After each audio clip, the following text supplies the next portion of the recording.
When my husband and I met, we found that we were spending a ton of money on the activity of dating. I mean, there's a reason Applebee's has the 2 for $20 deal. You add in a movie, maybe some drinks, you go out to the honky tonk, and all of this adds up. We needed an activity that we could do together that saved money, but still led us to get to know each other better.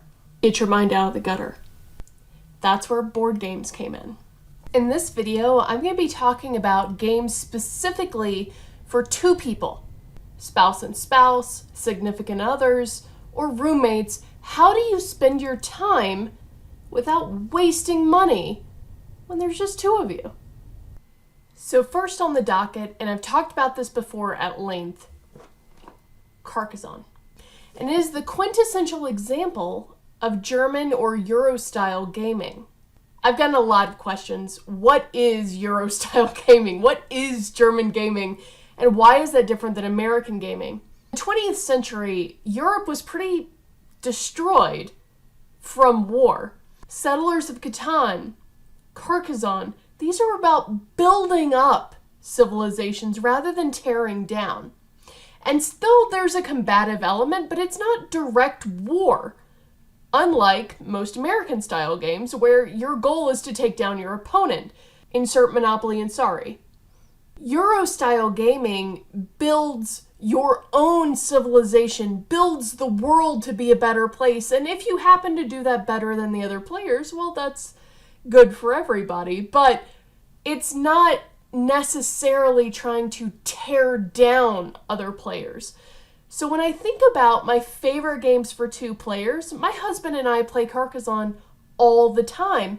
And it's really valuable in that we're not trying to tear each other down, we're just trying to build ourselves up, which is a very different context and one we could all get a little better at in our relationships.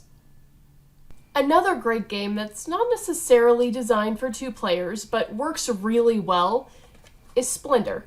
Now, the box I'm holding was created by our good friend Neil in his 3D printer, so you cannot find this version in stores. However, the game inside of the box is quite valuable. In this game, your job is to acquire gems, rare jewels, in order to build certain facilities and attract nobles. It's a pretty abstract game in terms of conceptual delivery. You don't really need the storyline in order to enjoy it. It's very Euro in that way. As you can see, it fits in a pretty small space, so if you're living in an apartment, you're traveling, or maybe you just don't need a bunch of stuff collecting dust, Splendor's a really great option. The next game I want to highlight has been around for decades. Sequence.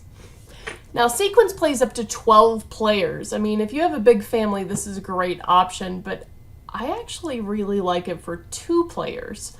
Sequence is a really good replacement for classic card games where you don't have to clean up after a while. You just throw the chips back in the box and go about your day. It's a mind puzzle, it's a spatial game, and it's super easy to learn.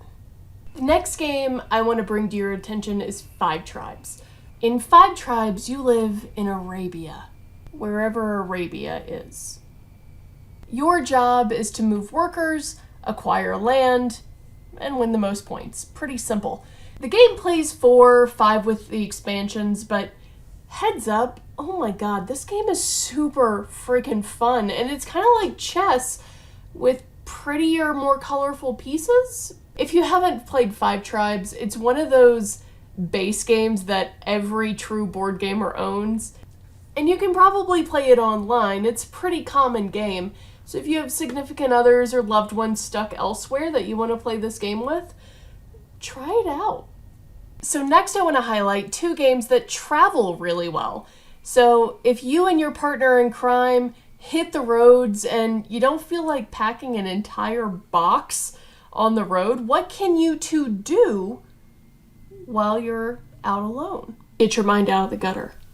And if you want more suggestions about games that travel really well, let me know in the comments, and I don't have anything else going on, clearly. So I'm happy to make that video too. So my next recommendation was a gift from our friend Josh, who has an affinity for small, compact games. Welcome to the great heartland. You play a trucker trying to make your way across this giant country of ours, carrying goods, making sure you don't run out of gas. But you can see how small this box is. I mean, this is pretty small, and if you take the pieces out of it, put them in little baggies and stuff them in your carry-on, you can play this on the plane on your little fold-out tray. There's no problem. It just makes you feel like you're back at home when you play it. So I have a coworker named Christy, and we have a unique relationship to the exact same game. My husband and I were in France, and we got lost in Paris one day, intentionally. And we had packed the game Hive Pocket. Now, Hive Pocket is designed for 2 players, and effectively you're playing different insects trying to entrap the queen bee. Now, we played this in this hidden garden we stumbled upon in the middle of Paris. Meanwhile, my coworker Christy has a memory playing this game in the garden in the middle of the Smithsonian Hall of Portraits.